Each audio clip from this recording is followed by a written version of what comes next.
et bienvenue à bord, je suis le capitaine Steffi Wolf et je vous embarque aujourd'hui pour une nouvelle vidéo pour un nouvel update lecture, celui du mois de février. Si vous vous souvenez bien, en février, j'étais censée participer à 2 challenges pour lesquels je vous avais fait une énorme pioche à lire. Et donc ces challenges étaient d'une part le petit mois petite lecture et d'autre part mon challenge de vidage de pal.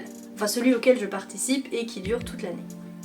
Pour le petit mois petite lecture, il fallait lire des petits livres et pour mon challenge de vidage de pal, il fallait lire des livres dont le titre tenait en un seul mot. Si, bien évidemment, je n'ai pas pu lire toute ma palle, j'entends celle que j'avais préparée pour février, je suis quand même pas peu fière parce que j'ai réussi à lire 6 livres. Et qu'en plus, ces livres ont été de belles lectures puisque la moins bonne note de ce mois-ci était 16 et la meilleure 19,5. On n'a pas de coup de cœur, mais on a clairement de très bonnes lectures. Le premier livre que j'ai lu en février était une relique de ma palle et le titre de la saga tenait en un seul mot. Il s'agissait du tome 1 d'Anima, Le règne du souffle de Béatrice Florin, où on suit ici Artémis, donc une jeune princesse, qui doit organiser une fête. Le problème c'est qu'il y a le souffle et que le souffle c'est, découvrez-le là-dedans, mais quelque chose de très dangereux qu'il faut absolument éviter. Et évidemment, pendant cette fête, il va se passer des choses. Je vous en dis pas plus, je vous laisse découvrir cette petite pavasse qui fait plus de 700 pages et que j'ai plutôt bien aimé. D'accord ? C'est un roman axé jeunesse quand même, malgré la pavasse. C'est plutôt du jeunesse ou éventuellement young adulte, mais voilà, c'est pas de l'adulte quoi. Cela étant, j'ai trouvé l'univers plutôt bien développé, les personnages également avec une belle évolution et j'ai trouvé que leurs émotions se mêlaient parfaitement à l'action, à tout ce qui se déroule autour d'eux. Donc on a un très bon mélange des deux, donc à la fois sentiment et action. Le tout avec une plume très fluide qui permet d'avancer, ce qui est pas plus mal, on répète, voilà. Et donc ce qui fait que j'ai mis à ce roman la note de 16 sur 20. Oui, c'est la moins bonne note du mois, mais c'est pas le seul et c'est une excellente note, on va pas se le cacher. Ensuite, j'ai lu un tout petit livre d'à peine 90 pages, j'en avais besoin pour reprendre mon souffle, et il s'agissait de Sang d'écume de Magali Lefebvre aux éditions du Chat Noir, que j'ai lu en 2 soirs puisque j'étais fatiguée, mais qui se lit très très bien et assez rapidement. J'adore moi la plume de Magali Lefebvre, je crois que je vous l'ai déjà dit ici. Dans cette petite novella, on va suivre Mélie qui travaille dans la marine et qui est à bord d'un bateau, donc en début d'histoire, mais elle ne va pas y rester. Et dans ce roman, on est vraiment... Enfin dans ce roman, non, dans cette histoire, dans cette novella, on est vraiment entre une réalité assez sombre, et voire même empreinte de folie, et puis une malédiction tout aussi sombre. Et bien sûr le tout, que ce soit la réalité ou la malédiction, sont reliés au flot, à la mer. Je pense qu'on s'en doutait. J'ai beaucoup aimé cette histoire. J'ai beaucoup aimé aussi le fait de me questionner sans cesse si ce que je lisais c'était de l'ordre de la réalité, enfin pas d'un fait réel qui a existé, mais au sens où est-ce que ça pourrait exister, ou bien est-ce que c'est de l'ordre du surnaturel, parce que vraiment, je vous dis, on est entre réalité et malédiction. Une malédiction c'est surnaturel, et on est entre les deux. Et le fait que le lecteur se questionne, donc ici moi, j'aime beaucoup. J'ai bien aimé aussi les personnages imparfaits, vraiment tout en nuances de gris, et puis aussi le côté huis clos que l'on a. Alors d'une part au début parce qu'on est à bord d'un bateau, donc là clairement voilà, et puis après même quand on revient sur Terre on est assez dans un petit univers, enfin on va pas très très loin, et pourtant ce minuscule univers est assez bien décrit, donc ça j'ai beaucoup aimé. Et évidemment j'ai adoré tout le champ lexical autour de la mer. C'est très très bien fait, à chaque page on a une petite, au moins une quoi, un petit rappel que le roman il se passe sur l'eau, au bord de l'eau, et que ça a un énorme rapport avec l'eau. Voilà, donc j'ai trouvé ça très très bien. Et pour ces raisons, j'ai mis à cette novella la note de 17 sur 20. Alors ensuite, j'ai lu un service de presse qui me venait tout droit des éditions du Petit Caveau et qui est leur toute dernière sortie. Il s'agit de Immortalis, Entre le cœur et l'éternité, c'est le sous-titre.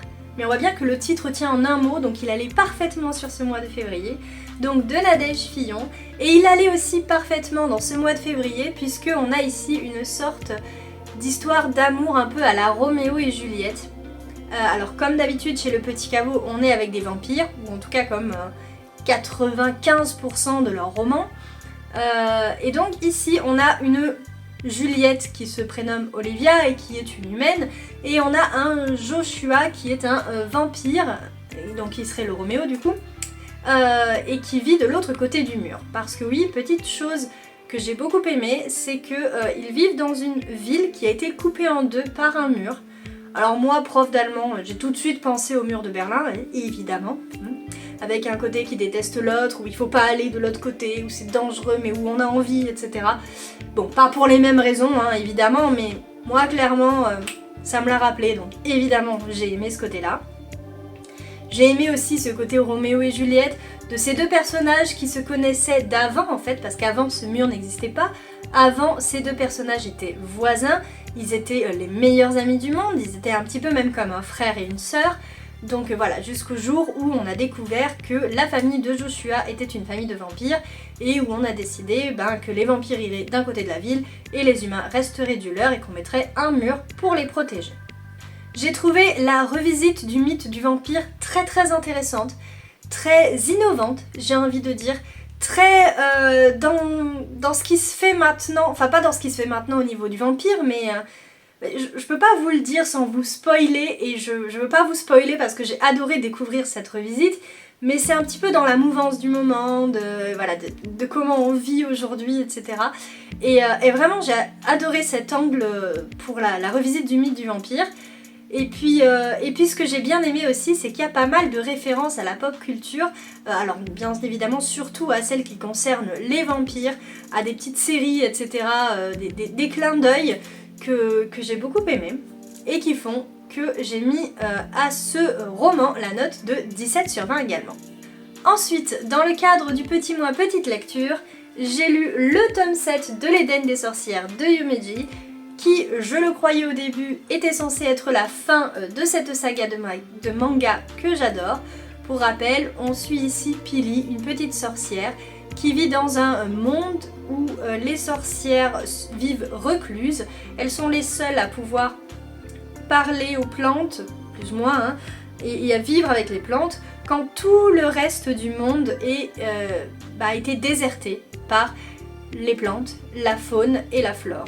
Voilà. Et donc, elle, en plus, cette petite Pili, elle doit retrouver l'Éden des sorcières avec l'aide de son loup-plante, Oak. C'est comme ça que je l'appelle, je vois pas trop comment l'appeler autrement. Et donc, au début, ce tome-ci, je croyais que c'était la fin. Et je trouve, après l'avoir lu maintenant, qu'il est vraiment le climax de cette saga, qu'il peut être une fin en même temps que le début d'un nouvel arc narratif. Et voilà, il est essentiellement dominé par l'action et les combats. Il y a beaucoup de combats dans ce tome-ci. Et puis il y a également des flashbacks sur le personnage de Fruditila. Honnêtement, j'ai toujours du mal à me rappeler son nom. Je vais vérifier. Non, c'est bien ça. Donc avec ce personnage-là, il y a des flashbacks. Et moi qui suis pas une grande fan des flashbacks, et là je les ai beaucoup aimés. Parce que c'est vrai que Fruditila, c'est un personnage dont, bien que je n'arrive pas à me remémorer le nom, j'adore l'évolution, j'adore ce personnage qui est entre bien et mal, tout en nuances de gris, et vraiment elle est génialissime. Et donc, vous vous en doutez, c'est ce livre-ci qui a la meilleure note du mois avec 19,5 sur 20, ce n'est pas un coup de cœur. Mais c'est une excellente lecture, je ne peux que vous la recommander. J'ai grand hâte de lire le tome 8, qui a priori serait le dernier. Mais de ce qu'on m'a dit, peut-être pas, on a émis des doutes. Donc bref, j'ai hâte. Mais puis cette couverture, elle était magnifique. En fait, je vais vous confier un secret. Je viens de commencer un espèce de journal de lecture, j'en avais un avant. mais j'ai abandonné et finalement j'y suis revenue. Et à chaque fois je me note quelle a été la plus belle couverture. Tout ça pourquoi? Parce qu'à la fin de l'année, et début de l'année d'après en fait, je fais toujours un recap sur les meilleures lectures, etc. etc. Et puis je me dis bah c'est un moyen de tout comptabiliser et de ne pas avoir besoin de retourner. Et je trouve cette couverture particulièrement magnifique. Mais pour moi, la plus belle, c'est celle que je vous ai montrée, pas juste avant, mais un petit peu avant. Celle-ci. Mais honnêtement, là tout de suite où j'ai les deux entre les mains, je sais pas. J'aurais tendance à dire celle-ci parce que c'est une artiste française dont j'adore le dessin. Mais là, on a quand même un loup et c'est l'Éden des sorcières quoi. Bon, mais j'ai quand même mis celle-là. Bref, voilà, c'est la fin de cette parenthèse secrète. L'avant-dernier livre que j'ai lu au mois de février, c'était pour mon challenge Vidage de pâle avec un titre en un seul mot. Alors le titre de la saga, de la trilogie, c'est Les Chiennes d'Hadès de Émilie Chevalier. Et ce premier tome que j'ai lu, c'est Meg, le voici. Donc pour moi ça remplit le challenge, hein, pour le coup. Alors tout à l'heure c'était avec le titre de la saga et maintenant c'est avec le titre du livre. Mais on s'arrange comme on peut. Celui-ci aussi, il a fallu que je le dépoussière, mais cette fois-ci, comme vous le voyez, de ma Kindle, donc il était en e-book. Et de quoi que ça cause? Eh bien tout simplement c'est de l'urban fantasy, mais ça vous vous en doutiez. Quand je vous dis les chiennes d'Hadès, vous comprenez aussi qu'il y a de la mythologie grecque. Et en réalité c'est une trilogie où on va suivre les trois filles d'Hadès et Perséphone, avec ici la première, Meg. Meg est une héroïne punchy, parfaite pour l'urban fantasy et j'ai beaucoup aimé vivre cette aventure à ses côtés. J'ai beaucoup aimé également le rythme de cette lecture qui est... ça va vite en fait, ça s'enchaîne rapidement. Au début j'avais peur parce qu'il fait quand même plus de 400 pages donc voilà. Pour moi à partir de plus de 300 pages je trouve ça énorme, donc je vous laisse imaginer l'autre qui faisait plus de 700, mais voilà. Mais là, plus de 400 pages, c'était déjà pas mal. Et s'il n'y a pas un rythme, si j'arrive pas à lire minimum 50 pages par jour, si ce n'est plus, je vais m'essouffler et je vais pas y arriver.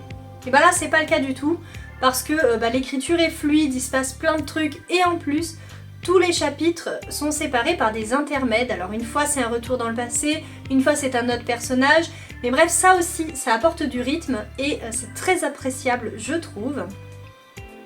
J'ai bien évidemment adoré toute la mythologie grecque, découvrir certaines choses, puisqu'apparemment je ne sais pas tout. Oui bon ça, on s'y attendait un peu, hein, mais parce que même quand on aime et quand on adore certaines choses, on ne connaît pas toujours tout. Et là j'ai beaucoup aimé vraiment, j'ai aimé ce que l'autrice a fait du couple Hadès-Perséphone, et plus particulièrement de Perséphone, même si on la voit pas beaucoup. J'ai aimé découvrir ces chiennes d'Hadès, du coup, enfin ces trois filles, et franchement, je vais clairement lire la suite, je ne sais pas quand, je pense que ce sera aussi en e-book, bien que l'autrice est en train de faire, ou va faire, ou a fait il y a peu, non est en train je crois, de faire une campagne sur Ulule pour une intégrale avec les 3 tomes, donc je sais pas. Mais on rappelle que je suis en no-buy, même si vous allez bientôt le savoir, le voir ici, le no-buy, voilà, on essaye, mais... Voilà, on n'est pas toujours en réussite, hein, c'est comme les élèves. Bref, petite parenthèse terminée, je pense que je lirai la suite, je ne sais pas quand, mais peut-être qu'aussi je pourrais vous donner cette note. Donc la note pour ce roman c'est de 16,5 sur 20, c'est un bon roman que je vous conseille. Le dernier livre que j'ai lu au mois de février, je l'ai lu avec ma fille.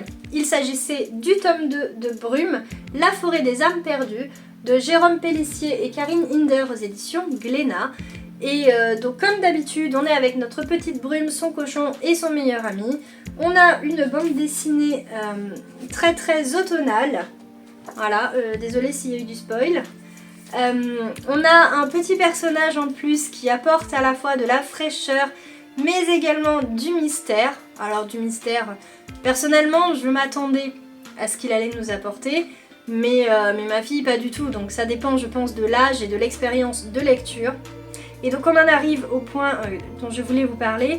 Il y a dans cette bande dessinée des rebondissements attendus, encore une fois ça dépend par qui, et des rebondissements pas du tout attendus. Franchement, la fin, je l'ai pas vu venir.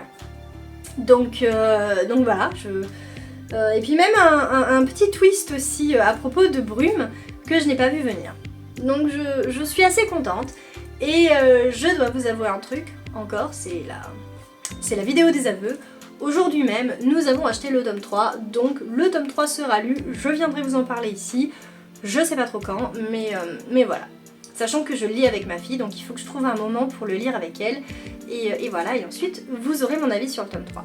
En attendant, le tome 2, il était fort bien, il y avait des loups, ma fille m'a dit ça te plaira forcément. Elle avait raison, puisque je lui ai mis la note de 16 sur 20. Si vous voulez des avis plus détaillés et peut-être un chouïa plus objectif que ce que je viens de faire là tout de suite, je vous invite à vous rendre sur mon site steffiwolf.fr. Si cette vidéo vous a plu, je vous invite bien évidemment aussi à lui mettre un pouce vers le haut, à me dire en commentaire si vous aussi vous avez participé à des challenges en février, si contrairement à moi vous n'avez pas oublié qu'il y avait le Cozy Books Challenge en mars, ou ce que vous voulez, parlez-moi de vos lectures du moment par exemple, ou laissez-moi juste un petit emoji, ça me fera plaisir. Et ce qui me ferait plaisir également, si vous êtes nouveau par ici, que vous découvrez cette chaîne, ce serait que vous vous y abonniez. Voilà, c'est tout pour moi, je vous laisse naviguer sur YouTube et je vous souhaite une excellente navigation. Tchussy!